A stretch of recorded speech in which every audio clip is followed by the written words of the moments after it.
Uniform circular motion. अच्छा, यहां पे यूनिफॉर्म से का क्या मतलब है? यूनिफॉर्म जो लिखा हुआ है उसका मतलब क्या हुआ? अच्छा, आपको मैंने बताया है कि जहां पे भी अगर कभी यूनिफॉर्म लिखा हो उसका मतलब उसमें चेंजेस नहीं हो रहे हैं। तो इसका मतलब कोई चीज़ तो है जो कि यहाँ पे क्या है, फिक्स्ड है। यूनिफॉर्म सर्कुलर मोशन में कोई चीज़ तो जो कि फिक्स्ड है। दूसरा कि सर्कुलर मोशन क्या होता है कि जहाँ पे कोई ऑब्जेक्ट किसी सर्कुलर पाथ पे घूम रहा हो। समझ में आ रहा है अभी? ठीक है। सो देखो, इसका मतलब ये हो गया कि अगर कोई ऑब्जेक्ट इस तरीके से इसके ऊपर घूम रहा है, ठीक है, इस तरीके से इसके ऊपर घूम रहा है, तो इसका मतलब वो ऑब्जेक्ट किस चीज़ में है? सर्कुलर मोशन में है। समझ में आ गया कि अगर कोई ऑब्जेक्ट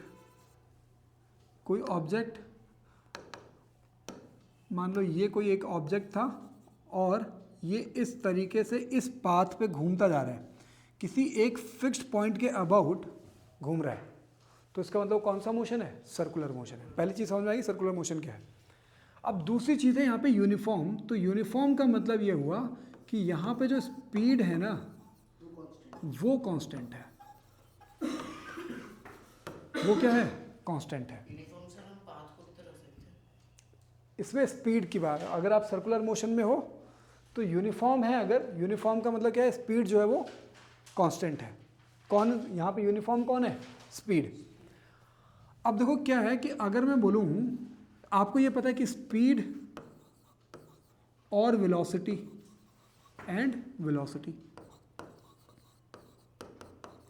स्पीड एंड वेलोसिटी में डिफरेंस क्या होता है मालूम है?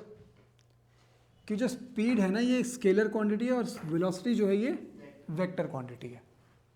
मतलब कि स्पीड में सिर्फ और सिर्फ क्या होता है? मैग्नीट्यूड होता है। क्या होता है? मैग्नीट्यूड। और वेलोसिटी में क्या होती है? Magnitude plus direction. Magnitude plus direction, इसमें दोनों चीज़ें होती हैं। और आपको ये भी पता है कि वेलोसिटी का फॉर्मूला जो है वो डिस्प्लेसमेंट अपॉन टाइम है। क्या है? Displacement upon time. और वहीं पे स्पीड का फॉर्मूला क्या है? Distance upon time. Distance upon time. इसका मतलब कि ये एक स्केलर क्वांटिटी है और ये एक वेक्टर क्वांटिटी है। तो मैंने यहाँ पे जो यूनिफॉर्म बोला है ना, वो यूनिफॉर्म किस चीज़ के लिए बोला है? स्पीड के लिए। वेलोसिटी नहीं आ सकती है? वेलोसिटी कैसे होती है? देखो, आप अगर इस पॉइंट पे हो तो इस पॉइंट पे इस ऑब्जेक्ट की डायरेक्शन ये है। आ रही बात समझ में? डायरेक्शन कैसे फाइंड करोगे? अगर आप direction of motion of object in circular motion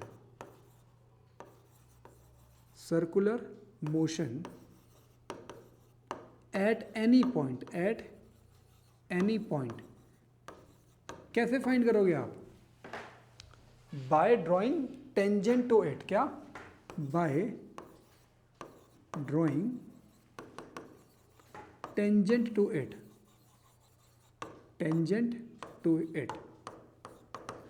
कैसे ड्रॉ कर सकते हो आप? कैसे बताओगे? इस पर्टिकुलर पॉइंट पे इस मोशन जो ये ऑब्जेक्ट घूम रहा है इसका डायरेक्शन कैसे बताओगे आप? टेंजेंट ड्रॉ करके। तो इसका डायरेक्शन क्या है? ये है। मेरे हिसाब से वेलोसिटी होनी चाहिए ना। रुक जाओ, इधर ध्यान दो पहले। इसका टेंजेंट ये हो गया। अगर ये ऑब्जेक्ट का यहाँ पे अगर आप इसका डायरेक्शन देख रहे हो तो इसकी डायरेक्शन क्या है? ये है। अगर ये ऑब्जेक्ट यहाँ पे पहुँच गया है तो इसकी डायरेक्शन क्या हो जाएगी? ये टेंजेंट निकालोगे, ये हो जाएगी। तब आप मुझे ये बताओ कि वेलोसिटी जो डिपेंड करती है मैग्नीट्यूड और डायरेक्शन दोनों पे, और स्पीड जो कि डिपेंड करता है मैग्नीट्यूड पे। बात समझ में आ रही है? तो मैग्नीट्यूड तो उसका सेम हो सकता है, 2 kilometre per hour, 3 kilometre per hour, वो सेम हो सकता है। लेकिन एक चीज़ तो आपको पता है कि डायरेक्शन जो है, पहले डायरेक्शन ये थी, फिर ये है, अब ये है। तो तो डायरेक्शन क्या हो रही है, कंटिन्यूसली चेंज हो रही है। तो अगर डायरेक्शन चेंज हो रही है तो वेलोसिटी यूनिफॉर्म कैसे हो सकती है फिर? बात समझ आ रही है अभी? मैं डायरेक्शन के चक्कर से गया था। हाँ, तो इसका मतलब ये हुआ कि यहाँ पे वेलोसिटी क्या है, वेरिएबल है। क्या है? वेलोसिटी क्या है, वेरिएबल है। Velocity is variable in uniform circular motion, in uniform circular motion. इतना समझ में आ गया अभी? यहाँ पे कोई डाउट तो नहीं है? वेलोसिटी क्या है इसमें, वेरिएबल है। अच्छा, अब आप मुझे एक बात बताओ कि अगर वेलोसिटी मतलब वेलोसिटी चेंज हो रही है, वेलोसिटी अगर चेंज हो रही है तो जहाँ पे चेंज इन वेलोसिटी होती है वो मोशन कैसा होता है? अच्छा, ये बताओ कि एक्सेलरेशन का फॉर्मूला क्या है?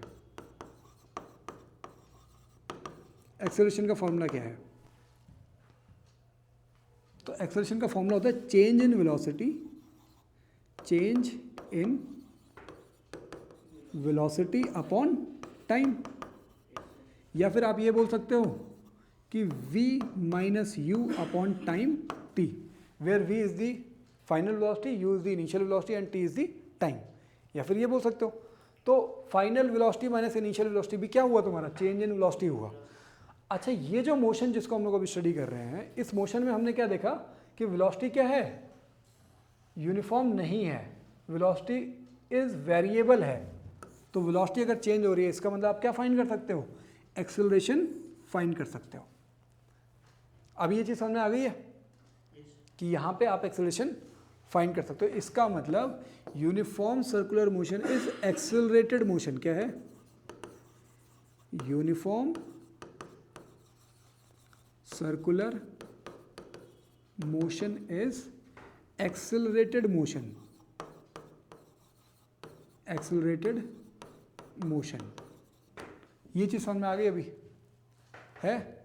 यूनिफॉर्म सर्कुलर मोशन क्या है, एक एक्सेलरेटेड मोशन है। ये इसमें क्लियर हो गया? ये इसमें कोई डाउट तो नहीं? अभी आगे बढ़े, ठीक है। इसको जो चीज़ अभी नोट नहीं किया फिर इसको वहाँ से कर लेना, ठीक है? जब मैं इसको उसमें डाल दूंगा, कोशिश करो कि अगर साथ साथ हो जाए तो बढ़िया है, अदरवाइज जो चीज़ छूट रही है उसको वहाँ से गो थ्रू कर लेना, ठीक है? अच्छा, ये चीज़ बताओ पहले, ये चीज़ क्लियर हुई दिमाग में कि uniform circular motion is an accelerated motion. अब जरा इस चीज़ पे एक बार दोबारा ध्यान दो।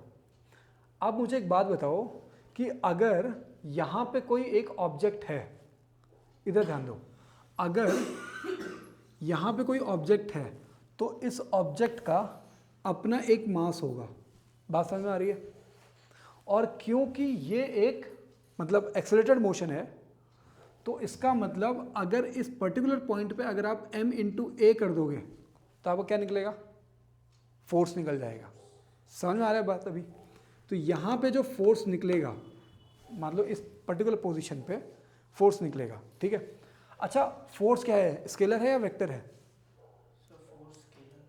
फोर्स है वेक्टर क्वांटिटी। फोर्स भी क्या है, वेक्टर क्वांटिटी है। फोर्स क्या है, वेक्टर क्वांटिटी। अच्छा, यहाँ पे जो फोर्स लगेगी ना अभी, क्योंकि ये यूनिफॉर्म एक्सेलरेटेड मोशन है, ठीक है, मतलब सॉरी यूनिफॉर्म सर्कुलर मोशन में हमने ये देख लिया कि एक्सेलरेटेड मोशन है। एक्सेलरेटेड का मतलब हुआ कि ये जो इसकी जो वेलोसिटी है वो वेरिएबल है, वेलोसिटी बार बार चेंज हो रही है, मतलब क्योंकि उसका डायरेक्शन चेंज हो रहा है इस वजह से, ठीक है? तो इसका मतलब एक्सेलरेटेड मोशन हो गया। किसी एक पर्टिकुलर पॉइंट पे अगर आप इसका मतलब मास इंटू एक्सेलरेशन करोगे तो क्या आएगा, आपका फोर्स आएगा।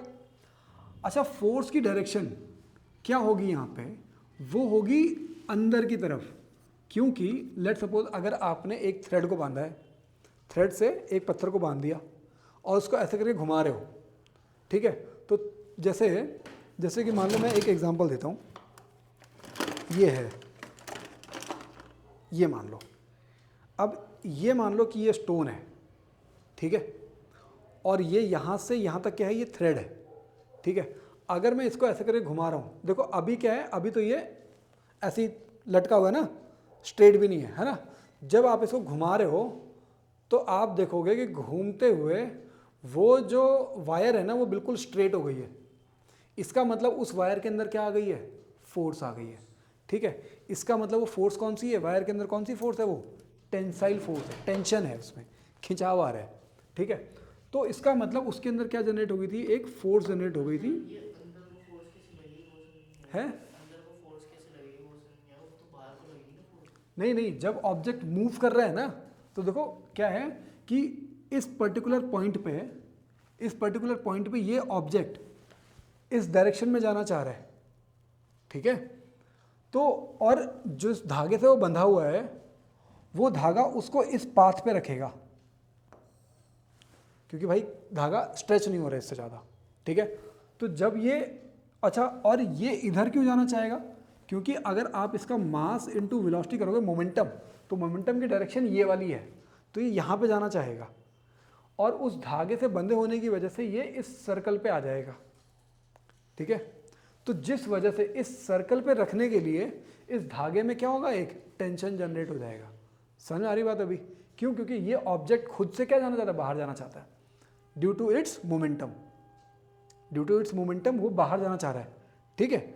लेकिन क्योंकि वो धागे से बंधा हुआ है, तो धागा उसको इस पाथ पे रखेगा, तो उसको फिर फोर्स एग्जर्ट होगी ना उस धागे पे, वो फोर्स कौन सी होगी, टेंशन होगी। समझ में आ रही बात अभी, ये चीज़ समझ में आ गया।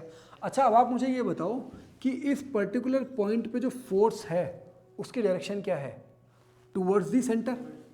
अच्छा, इस पर्टिकुलर पॉइंट पे जो फोर्स की डायरेक्शन होगी वो भी अंदर की तरफ ही होगी, इस पर्टिकुलर पॉइंट पे फोर्स अंदर की तरफ को होगी, ये तो होगा। इसका मतलब हर एक पॉइंट पे जो फोर्स की डायरेक्शन है वो क्या हो रही है, चेंज हो रही है। और इसका मतलब भी तो होगी फोर्स की डायरेक्शन है, बाहर की तरफ। वो हम लोग अभी आगे देखेंगे, लेकिन अभी के लिए आपको ये समझ में आ गया कि फोर्स भी क्या है, वेरिएबल है। क्यों वेरिएबल है, क्योंकि उसका डायरेक्शन चेंज हो रहा है। Direction of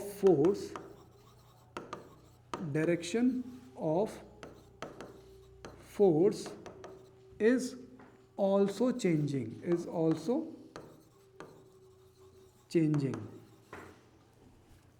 direction of force भी क्या हो रही है, चेंज होते जा रही है। और क्योंकि जब उसकी डायरेक्शन चेंज होते जा रही है, फोर्स की जो डायरेक्शन है वो बार बार चेंज हो रही है, इसका मतलब कि फोर्स भी आपका क्या है, वेरिएबल है। Force is also variable in this, force is also variable in this, in uniform circular motion, in uniform circular motion. ये चीज़ समझ में आ गई अभी है।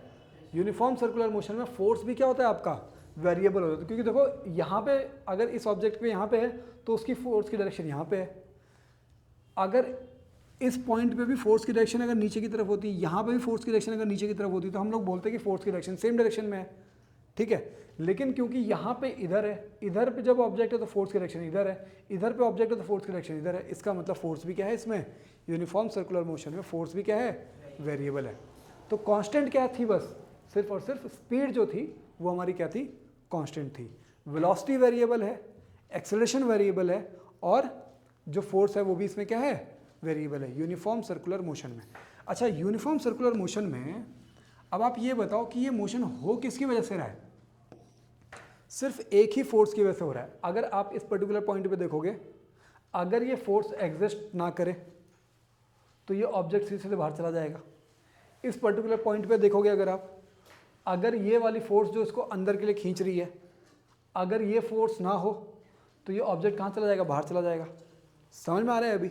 इसका मतलब to make uniform circular motion a force is required, जो कि उसके टूवर्ड सेंटर लगती है, सेंटर की तरफ को लगती है।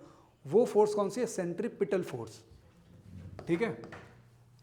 For a body to remain in uniform circular motion,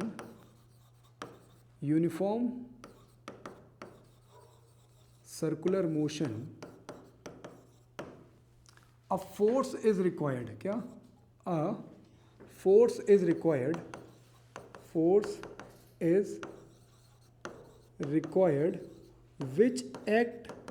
which act towards the center of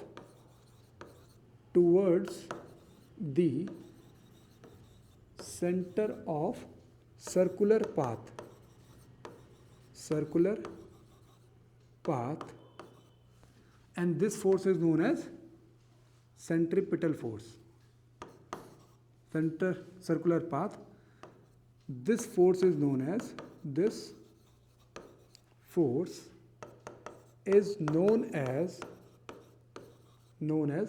centripetal force. बताओ जरा, ये समझ में आ गया अभी सेंट्रीपिटल फोर्स क्या है? और ये जो है ना, ये रियल फोर्स है। इसमें क्या है? ये रियल फोर्स है, मतलब ये होगी। अगर कहीं पे भी यूनिफॉर्म सर्कुलर मोशन अगर हो रहा है तो कौन सी फोर्स है जो कि पक्का है कि एग्जिस्ट करेगी? Centripetal force. ये रियल फोर्स है। अगर आप यहाँ पे मान लो धागा अगर आपने काट दिया, अगर मान लो ये धागे से बंधा हुआ था, अगर आपने उस धागे को कट कर दिया तो ये ऑब्जेक्ट कहाँ जाएगा? बाहर जाएगा। इसका मतलब इस पर्टिकुलर ऑब्जेक्ट को सर्कुलर मोशन में रखने के लिए क्या चीज़ चाहिए? एक टेंसाइल फोर्स चाहिए, मतलब जो अंदर की तरफ को लगे, उसको हम लोग क्या बोलते हैं? उस फोर्स को हम लोग बोलते हैं सेंट्रीपिटल फोर्स। अभी इतना समझ में आ गया? अच्छा, तो ये जो यूनिफॉर्म सर्कुलर मोशन है ये कहाँ कहाँ पे आपको देखने के लिए मिलता है? जैसे रिवॉल्यूशन ऑफ इलेक्ट्रॉन्स, मतलब ये एग्जांपल्स हैं, ठीक है? आपको कुछ एग्जांपल्स बता रहा हूँ मैं जहाँ पे आपने इस मोशन को होते हुए देखा है। एक है electrons are revolving around the nucleus of atom. तो यहाँ पे भी एक फोर्स ऑफ अट्रैक्शन है। किसके? प्रोटॉन्स कहाँ पे हैं? न्यूक्लियस में है, और इलेक्ट्रॉन्स क्या है? नेगेटिव हैं। तो यहाँ पे जो फोर्स है, ये जो फोर्स जो अंदर की तरफ जो फोर्स लग रही थी, ये कौन सी फोर्स है? यहाँ पे इस वाले केस में इसमें है तुम्हारा फोर्स ऑफ अट्रैक्शन।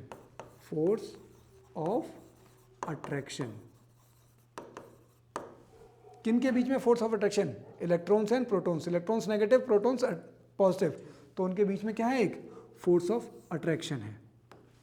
समझ में आ गया अभी? अच्छा, दूसरा रिवॉल्यूशन ऑफ प्लैनेट्स, या फिर ठीक है, रिवॉल्यूशन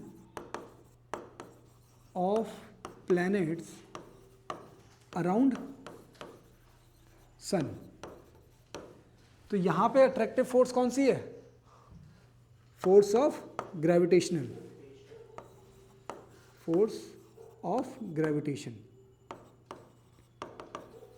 या फिर आप बोल सकते हो ग्रेविटेशनल फोर्स, ठीक है? अच्छा, मून अराउंड अर्थ, वहां पे भी क्या है? मून अराउंड अर्थ, इसमें भी अभी क्या है? ग्रेविटेशनल फोर्स है। तो ग्रेविटेशनल फोर्स। अब आप मुझे एक चीज बताओ, अगर मैं आपको ये बोल रहा हूं कि which force is act as centripetal force when moon is revolving around the earth? Gravitational force. तो ग्रेविटेशनल फोर्स क्या हो गई हमारी? सेंट्रीपिटल फोर्स हो गई उस केस में। ग्रेविटेशनल फोर्स सेम है, फोर्स ऑफ ग्रेविटेशन या फिर ग्रेविटेशनल फोर्स, कुछ भी लिख दो।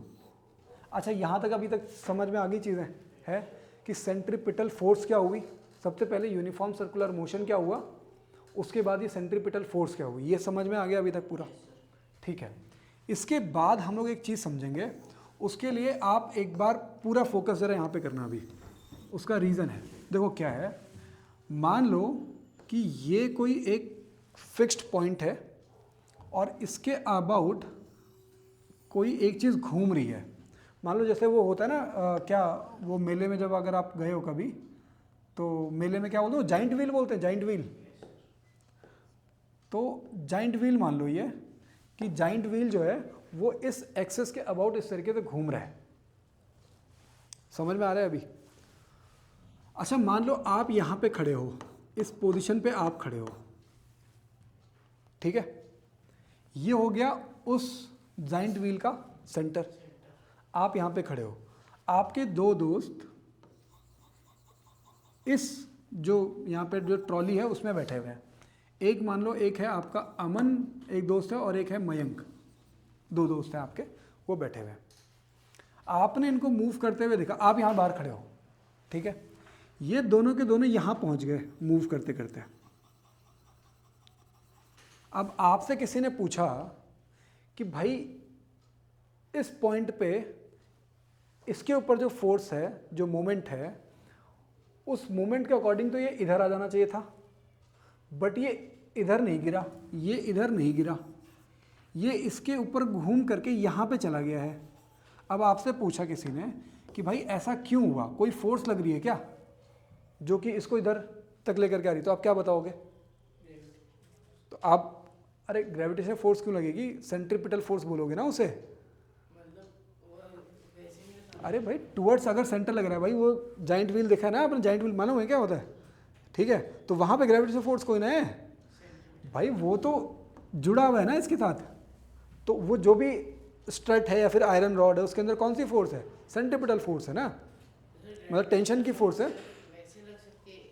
अरे ग्रेविटेशनल फोर्स वहाँ पे लगती है जहाँ पे दो ऑब्जेक्ट्स हो ना, M1 M2, जिनका मास हो स्पेस में, जैसे अर्थ सन, इनके बीच में जो फोर्स लग रही है वो ग्रेविटेशनल फोर्स है। प्लैनेट्स हो गए, ठीक है, और उनके जितने भी सैटेलाइट्स हो गए, ठीक है, तो वो ग्रेविटेशनल फोर्स है। मैं अभी जाइंट व्हील की बात कर रहा हूँ। जाइंट व्हील में अगर इस तरीके से कोई एक बॉक्स है जिसमें आपके दो दोस्त अमन और मयंक बैठे हुए, ठीक है, और इस तरीके से वो जाइंट व्हील पे घूम रहे हैं।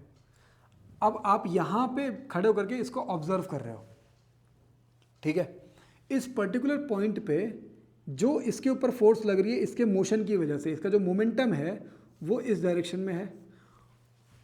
इसका मतलब कि अगर यहाँ पे सब कुछ हटा दो, सिर्फ ये और इसका मोशन रहे, तो ये इस तरीके से बाहर आ जाना चाहिए था। बात समझ में आ रही है अभी, ठीक है, बट ये बाहर नहीं आ रहा है और ये इस सर्कुलर पाथ पे गया। तो आपसे क्वेश्चन ये पूछा कि भाई ये इस सर्कुलर पाथ पे क्यों गया होगा, कोई फोर्स थी क्या वहाँ पे, तो कौन सी फोर्स रही होगी, सेंट्रीपिटल फोर्स। मतलब आप ये बोलोगे क्योंकि ये जिस आयरन रॉड से बंधे हुए हैं ना, उसमें एक फोर्स काम कर रही है जो कि टेंसाइल इन नेचर है। टेंसाइल इन नेचर मतलब टेंशन फोर्स है, जिस फोर्स को हम लोग क्या बोल रहे हैं, सेंट्रीपिटल फोर्स। तो आपने जवाब क्या दिया, सेंट्रीपिटल फोर्स। आपका तो काम हो गया, ठीक है, आपने जवाब दे दिया कि इसके ऊपर जो फोर्स लग रही है कौन सी है, सेंट्रीपिटल फोर्स है। अब मयंक के दिमाग में एक चीज आया, मयंक ये सोच रहा है कि यार मुझे ये मालूम है कि ये सर्कुलर मोशन हो रहा है। बात समझ में आ रही है?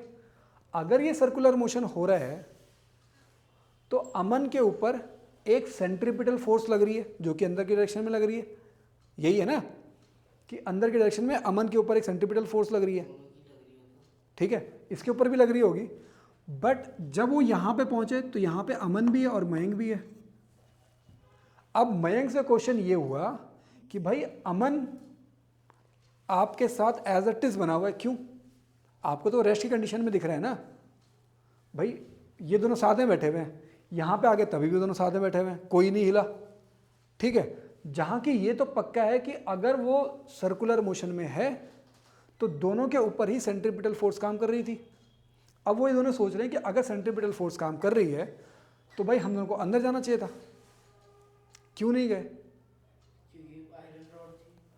तो इस चीज का जवाब मिलता है, एक फिक्शियस फोर्स को हम लोग एज्यूम करते हैं जो कि वहां पे एग्जैक्टली एक्ट नहीं कर रहा है, बट इन दोनों को आपस में एक दूसरे को रिप्लाई करने के लिए एक फोर्स को मानना पड़ेगा। वो फोर्स है वर्चुअल फोर्स। मान लेंगे कि अगर सेंटर की तरफ एक सेंट्रीपिटल फोर्स लग रही थी तो बाहर की तरफ को क्या लग रही थी, सेंट्रीफ्यूगल फोर्स लग रही है। क्या लग रही है, सेंट्रीफ्यूगल फोर्स, जो कि क्या है, क्या एग्जैक्टली ये एक्ट कर रही है? तो नहीं कर रही है, एक्चुअल में ये एक्ट नहीं कर रही है, क्योंकि भाई सर्कुलर मोशन के लिए कौन जरूरी था, जो फोर्स अंदर लग रहा था, और वो सेंट्रीपिटल फोर्स है। सेंट्रीफ्यूगल फोर्स की वजह से हमारा ये सर्कुलर मोशन नहीं हो रहा है। ये तो हमने सेंट्रीफ्यूगल फोर्स किस लिए लिया है, इस चीज़ को एक्सप्लेन करने के लिए कि भाई साहब वो दोनों आपस में एक दूसरे के लिए रेस्ट की कंडीशन पे कैसे हुए, जब उनके ऊपर सेंट्रीपिटल फोर्स लग रही थी। तो रेस्ट की कंडीशन में कैसे आ गए वो एक दूसरे के लिए? क्यों? क्योंकि उन्होंने एज्यूम कर लिया कि एक सेंट्रीफ्यूगल फोर्स है जो कि दोनों पे एक्ट कर रही है, जो कि कैसी फोर्स है? वर्चुअल फोर्स है। वर्चुअल फोर्स है। 4 दिन पहले ही पढ़ाया था ये टॉपिक। अभी समझ में आ रहा है आपको? ठीक है कि ये जो सेंट्रीफ्यूगल फोर्स है ना, इसकी डायरेक्शन क्या है? Opposite to the centripetal force. तो ये ध्यान रखना है, पहली चीज़ तो ये कि ये वर्चुअल फोर्स है, ये एग्जैक्टली यहाँ पे एक्ट कर रही है तो नहीं कर रही है। ठीक है।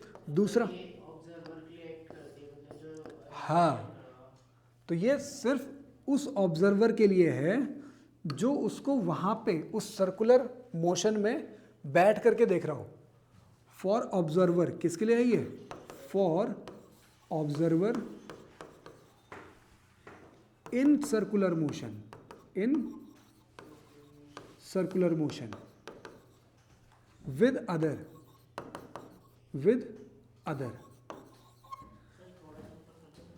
हाँ हाँ, अभी ये चीज़ समझ में आ गई अभी कि भाई ये जो सेंट्रीफ्यूगल फोर्स है ये सिर्फ ऑब्जर्वर के लिए है, वो ऑब्जर्वर जो उस सर्कुलर मोशन में किसी दूसरे के साथ बैठा हुआ है, तो वो उसकी रेस्ट की कंडीशन को, ठीक है, क्यों ये एज्यूम वर्चुअल क्यों लिया गया है? टू जस्टिफाई, क्या? To justify condition of rest, condition of rest, क्योंकि ये अमन मयंक के लिए रेस्ट की कंडीशन में है, मयंक अमन के लिए रेस्ट की कंडीशन में है, जहाँ की दोनों को पता है कि वो दोनों के दोनों सर्कुलर मोशन में है। सर्कुलर मोशन में है तो उनके ऊपर एक सेंट्रीपिटल फोर्स लग रही है, तो जब सेंट्रीपिटल फोर्स लग रही है तो अंदर क्यों नहीं जा रहे हैं? ठीक है, तो उसका रीज़न क्या है कि उन्होंने ये वर्चुअल फोर्स मान ली जो कि उनके ऊपर एक्ट हो रही है, और जस्टिफाई कर दिया उन्होंने इस चीज़ को कि वो रेस्ट की कंडीशन में क्यों है। तो इसका मतलब ये जो सेंट्रीफ्यूगल फोर्स है इसका जो मैग्नीट्यूड है वो किसके इक्वल रहता है? Magnitude is equal to centripetal force, centripetal force. अच्छा, डायरेक्शन क्या है? Direction is opposite to centripetal force, direction is opposite to centripetal force. अच्छा, दूसरी चीज़ कि सेंट्रीपिटल फोर्स कहाँ पे? टुवर्ड्स सेंटर, तो इसका मतलब ये कहाँ पे लगेगा? अवे फ्रॉम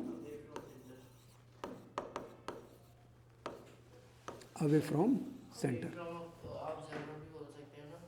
हाँ हाँ, अगर ऑब्जर्वर इधर की तरफ है तो आप अवे फ्रॉम ऑब्जर्वर बोल सकते हो। अच्छा, ये चीज़ अभी तक समझ में आ गई। एक चीज़ यहाँ पे ध्यान रखने वाली चीज़ ये है कि आप ये नहीं बोल सकते कि ये रिएक्शन है सेंट्रीपिटल का, this can not B this, या फिर centrifugal force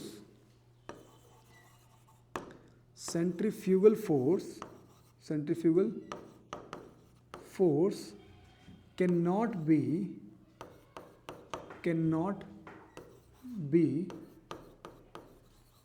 termed as reaction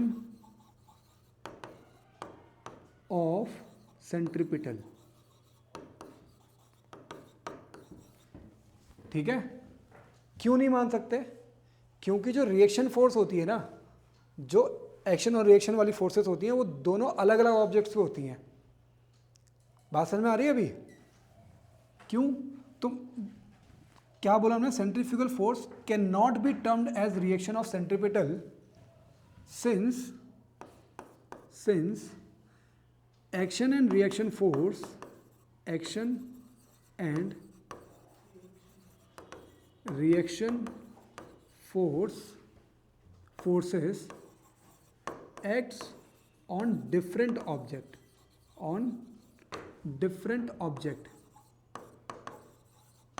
अब ये चीज समझो कैसे। अगर मान लो मैं इसके ऊपर ऐसे करके फोर्स लगा रहा हूँ, एक्शन फोर्स मैंने ये लगाया, तो इसका मतलब ये जो हाथ है ये इसके ऊपर क्या लगा रहा होगा, रिएक्शन फोर्स लगा रहा होगा। बात समझ में आ रही है? तो एक्शन कहाँ पे लग रहा है, इस वाले हाथ पे लग रहा है, और रिएक्शन किधर लग रही है, वो इस वाले हाथ पे लग रही है। तो एक्शन इस वाले हाथ पे हो रहा है और रिएक्शन इस वाले हाथ पे हो रहा है। तो action and reaction are always on different objects, ठीक है। और यहाँ पे आप सेंट्रीफ्यूगल और सेंट्रीपिटल किसी एक ऑब्जेक्ट पे मान रहे हो उसकी कंडीशन ऑफ रेस्ट को सेटिस्फाई करने के लिए। सर तो वो तो ऑब्जर्वर के उस पे हो जाएगा ना, मतलब हाँ हाँ, जो सेंट्रीफ्यूगल फोर्स लग रहा है मान लो तो मान लो यहाँ पे ये जो मयंक है, हाँ सर, मयंक अमन की रेस्ट, मतलब अमन उसके लिए रेस्ट की कंडीशन में है ना, दोनों एक साथ में है, ठीक है। तो अमन किस कंडीशन में है मयंक के लिए, रेस्ट की कंडीशन में है। जहाँ की मयंक को पता है कि अमन के ऊपर एक सेंट्रीपिटल फोर्स लग रही है, तो वो रेस्ट की कंडीशन को कैसे जस्टिफाई कर रहा है, ये मान करके कि उसी के ऊपर क्या लग रहा है, एक सेंट्रीफ्यूगल फोर्स लग रहा है, मतलब अमन के ऊपर। तो सेम ऑब्जेक्ट की कंडीशन ऑफ रेस्ट को जस्टिफाई करने के लिए आपने उसके ऊपर क्या मान लिया, सेंट्रीफ्यूगल फोर्स मान लिया। सर पर ये तो मतलब मैं कॉमन के ऊपर ही मान रहा हूँ, मतलब अगर हाँ आपने एक्स बना रखा उधर से ऑब्जर्वर देखे तब नहीं हो सकता। हाँ हाँ, मतलब अगर आप यहाँ पे बैठा रहे हो ना, ऑब्जर्वर को अगर आप इधर बैठा दो तभी वो हो जाएगा, लेकिन आपके लिए तो ये रेस्ट की कंडीशन में है ही नहीं ना। तो आपकी मतलब अगर आप बाहर खड़े हो तो आपके लिए तो ये रेस्ट की कंडीशन में है ही नहीं ना, तो आप तो सिर्फ सेंट्रीपिटल फोर्स मानोगे ना। आप बताओगे कि ये सर्कुलर उसमें क्यों घूम रहा है, आप बताओगे कि इसलिए घूम रहा है सर्कल में क्योंकि उसके ऊपर सेंट्रीपिटल फोर्स लग रही है। आपके लिए तो कंडीशन ऑफ रेस्ट बनी नहीं रही है ना, कंडीशन ऑफ रेस्ट उसके लिए बन रही है जो उसके साथ वहाँ पर बैठा हुआ है। बात समझ में आ रही है? तो ये समझ में आ गया कि सेंट्रीफ्यूगल फोर्स क्या होता है, और centrifugal force is not the reaction force, not the reaction force. क्यों नहीं है वो भी मैंने आपको बता दिया। समझ में आ गया अभी? तो आपको अभी सेंट्रीफ्यूगल भी समझ में आ गया, सेंट्रीपिटल भी समझ में आ गया, सारी चीज़ें क्लियर हो गई हैं।